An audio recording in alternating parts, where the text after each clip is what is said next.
এবং ছাত্র রাজনীতির অঙ্গনে যে একটা গুণগত পরিবর্তন, সেই জন্য আমি জাতীয়তাবাদী ছাত্রদল কেন্দ্রীয় সংসদকে আন্তরিকভাবে মোবারকবাদ জানাই এবং অভিনন্দন জানাই। ছাত্রদলের সংগ্রামী সভাপতি রাকিব আহসান এবং ছাত্রদলের সাধারণ সম্পাদক নাসির উদ্দিন সহ উপস্থিত জাতীয়তাবাদী ছাত্রদলের কেন্দ্রীয় নেতৃবৃন্দ এবং ঢাকা বিশ্ববিদ্যালয়ের নেতৃবৃন্দ, আমি সবাইকে শুভেচ্ছা জানাই এবং ধন্যবাদ জানাই। আজকের এই অনুষ্ঠানে আমাদেরকে দাওয়াত করেছেন। আমাদের পার্টির সংগ্রামী মহাসচিব, তিনি আজকে এই অনুষ্ঠানে আসার কথা ছিল, খুব বেশি অসুস্থতার কারণে তিনি উপস্থিত হতে পারেন নাই। আমাদের এই আলেম সমাজের একজন বিজ্ঞ এবং জ্ঞানী আলেম হিসাবে খ্যাত মামুনুল হক সাহেব, তার সঙ্গে জেলখানায় আমার বেশি সখ্যতা গড়ে উঠেছিল। বিশেষ করে আমরা যখন এই ফ্যাসিবাদের বিরুদ্ধে লড়াই সংগ্রামে অবতীর্ণ ছিলাম,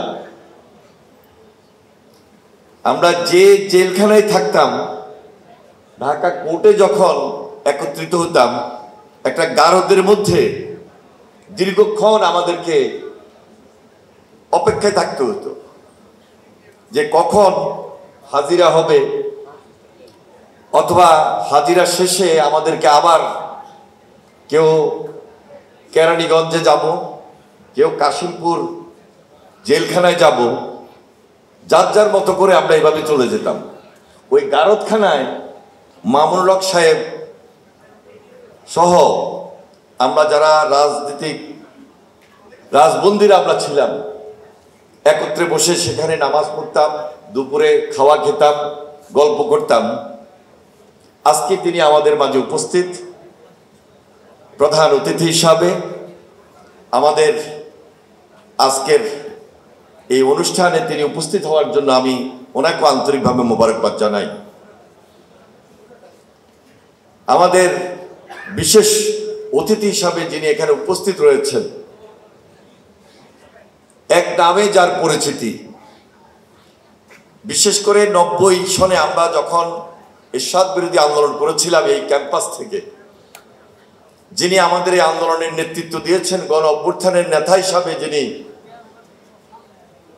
এই জাতির সামনে তার ভাবমূর্তি তৈরি হয়েছিল, সর্বদলীয় ছাত্র ঐক্যের নেতা ছিলেন, ডাকসুর নির্বাচিত বিপি ছিলেন। এরপরে তিনি জাতীয় সংসদ সদস্য হিসাবে জাতীয় সংসদের সদস্য ছিলেন, মন্ত্রী ছিলেন। জনাব আমানুল্লাহ আমান আমাদের মাঝে উপস্থিত রয়েছে। আমি ওনাকেও আন্তরিকভাবে মোবারকবাদ জানাই এবং ধন্যবাদ জানাই। আমরা এই ক্যাম্পাসে যখন আন্দোলন সংগ্রাম করেছি, সেই 80 দশক, এরপরে 90 দশকে আমার সঙ্গে জাতীয়তাবাদী ছাত্রদল যিনি একান্তভাবে করেছিলেন, আজকে আমাদের দলের যুগ্ম মহাসচিব, আমি ছাত্রদলের সভাপতি হিসাবে দায়িত্ব পালন করেছিলাম, উনি আমার সঙ্গে থেকে জাতীয়তাবাদী ছাত্রদলের সাধারণ সম্পাদকের দায়িত্ব পালন করেছিলেন। পরবর্তীতে জাতীয়তাবাদী ছাত্রদলের সভাপতি হিসাবে দায়িত্ব পালন করেছেন হাবিবুন নবী খান সোহেল, তিনি ইতিমধ্যে বিশেষ অতিথি হিসাবে উপস্থিত হয়েছেন। আমি সবাইকে আন্তরিকভাবে মোবারকবাদ জানাই এবং ধন্যবাদ জানাই। বক্তব্য খুব একটা বেশি দেওয়ার প্রয়োজন পড়বে না, এই কারণেই দুইজন বক্তা আমার আগে বক্তব্য দিয়েছেন। বিএনপির প্রচার সম্পাদক, তিনিও ছাত্রদলের প্রেসিডেন্ট ছিলেন। এই ক্যাম্পাসেই যার ছাত্র রাজনীতির একটা ভাবমূর্তি তৈরি হয়েছিল, সুলতান সালাউদ্দিন টুকু, এবং আরেকজন বক্তা ইতিমধ্যে বক্তব্য রেখেছেন, বিএনপির ছাত্র বিষয়ক সম্পাদক।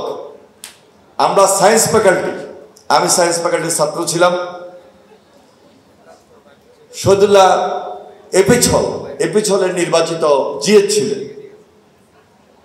এটা 90 সনে, এবং আমি সে সময় ডাকসুতে ছিলাম। রকিবুল ইসলাম বকুল তিনি ইতিমধ্যে বক্তব্য রেখেছেন। দুইজনের যে বক্তব্য, বিশেষ করে ছাত্র রাজনীতির ভাবমূর্তি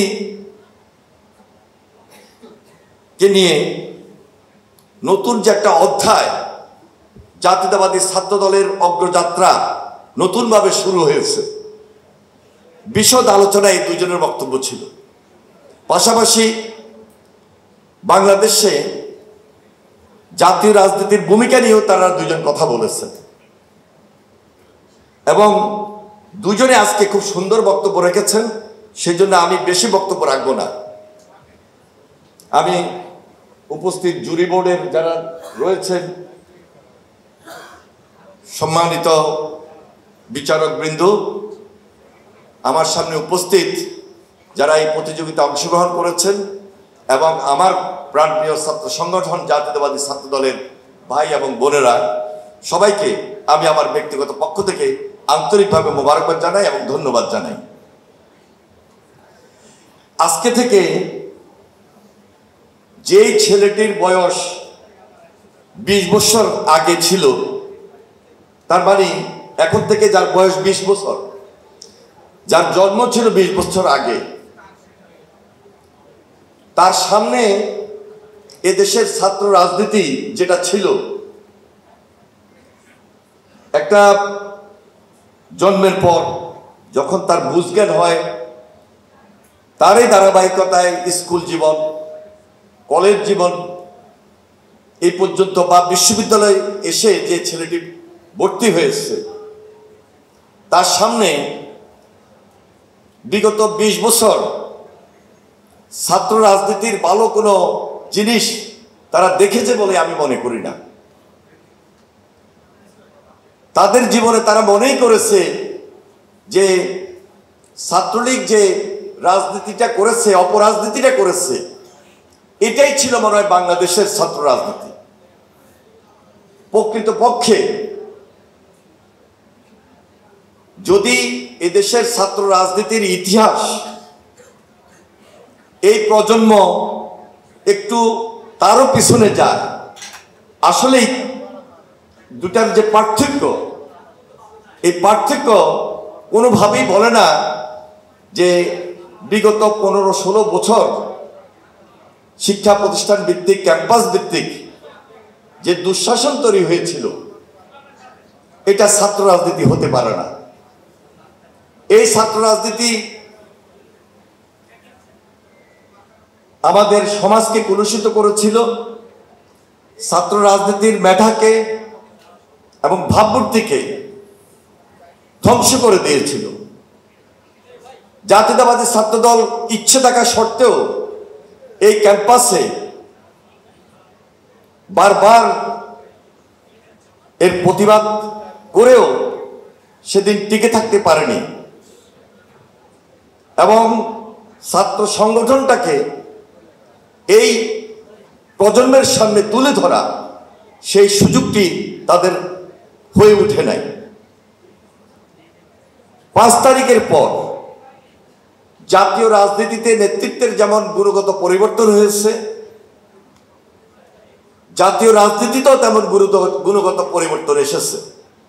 ঠিক একইভাবে ছাত্র রাজনীতি এবং ছাত্র রাজনীতির নেতৃত্বে যারা আছেন, সেখানেও একটা গুণগত পরিবর্তন তৈরি হয়েছে, এবং 5 তারিখের পর থেকে বিশেষ করে জাতীয়তাবাদী ছাত্রদল এই সুযোগটি ভালোভাবে গ্রহণ করেছে বলেই আমার বিশ্বাস, যার ধারাবাহিকতায় আজকের এই কোরআন তেলাওয়াত, যার ধারাবাহিকতায় ইতিমধ্যে জাতীয়তাবাদী ছাত্রদল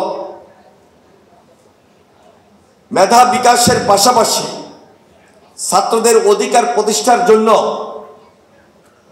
তারা ধারাবাহিকভাবে কাজ করে যাচ্ছে এবং ভবিষ্যতে এক্সট্রা কারিকুলাম অ্যাক্টিভিটিস এই বিভিন্ন কর্মসূচি এবং আনুষ্ঠানিকতার মধ্য দিয়ে এই ভাবমূর্তিটাকে ধরে রাখবে, আমি এই বিশ্বাসটুকু করি। কারণ যিনি তাদেরকে গাইড করছেন, জাতীয়তাবাদী ছাত্র দলের অভিভাবক জনাব তারেক রহমান, বিএনপির ভারপ্রাপ্ত চেয়ারম্যান, তিনি অত্যন্ত পজিটিভ ওয়েতে এই প্রজন্মের সামনে জাতীয়তাবাদী ছাত্র দলের এই মুহূর্তে করণীয় কি এবং কোন কোন কর্মসূচির মধ্য দিয়ে ছাত্র রাজনীতির ভাবমূর্তিকে ফিরিয়ে আনা যায়, সেভাবেই তাদেরকে পরামর্শ দিচ্ছেন। এবং এই পরামর্শ অনুযায়ী আজকে জাতীয়তাবাদী ছাত্র দল অত্যন্ত গুরুত্বপূর্ণ যে আনুষ্ঠানিকতা এবং আয়োজন, আজকে কোরআন প্রতিযোগিতার আয়োজন করেছেন। আমি মনে করি এটি আজকে শুধু এই প্রজন্মের সামনে নয়, দেশবাসীর সামনে একটা উদাহরণ হয়ে থাকবে এবং ভবিষ্যতে আরো সুন্দর কর্মসূচি হাতে নেবে, গ্রহণ করবে, যেন আমরা বিগত 15-16 বছর যেভাবে এই জাতি জিম্মি ছিলাম, অত্যাচারিত ছিলাম, নির্যাতিত ছিলাম, সে অধ্যায় থেকে বের হয়ে একটি স্বাভাবিক প্রক্রিয়ার মধ্য দিয়ে বিশ্ববিদ্যালয়গুলোতে অথবা শিক্ষা প্রতিষ্ঠানে আমাদের ভাবমূর্তি পুনরুদ্ধার করতে সক্ষম হই। বিশেষ করে তার দেওয়া 31 দফা যে কর্মসূচি, এই কর্মসূচি আমাদেরকে এনে দিতে পারে বাংলাদেশের নতুন একটা শাসন ব্যবস্থা, যেখানে সুশাসন রয়েছে এবং ছাত্র রাজনীতির ভাবমূর্তি উজ্জ্বল হবে। সেজন্য এই দেশে একটা জনগণের সরকার খুব বেশি প্রয়োজন। জনগণের সরকার পুনঃপ্রতিষ্ঠা করতে হলে অবশ্যই আমাদেরকে সুদৃঢ় ঐক্য সবকিছু এনে দিতে পারে। সেই সুদৃঢ় ঐক্যের জন্য আমাদেরকে আরো যদি সংগ্রাম লড়াই করে বাংলাদেশে আমাদের ভাবমূর্তি, জাতীয় রাজনীতির ভাবমূর্তিও পুনরুদ্ধার করতে পারি, সেজন্য আমরা সবাই মিলে একসঙ্গে কাজ করব, এই আশাবাদ ব্যক্ত করে আজকে যারা উপস্থিত হয়েছেন আপনাদের সবাইকে আমি আন্তরিকভাবে মোবারকবাদ জানিয়ে আমার বক্তব্য শেষ করছি। খোদা হাফেজ। বাংলাদেশ জিন্দাবাদ, জাতীয়তাবাদী ছাত্র দল জিন্দাবাদ, শহীদ জিয়া অমর হোক, দেশনেত্রী বেগম খালেদা জিয়া জিন্দাবাদ, ভারপ্রাপ্ত চেয়ারম্যান জনাব তারেক রহমান জিন্দাবাদ।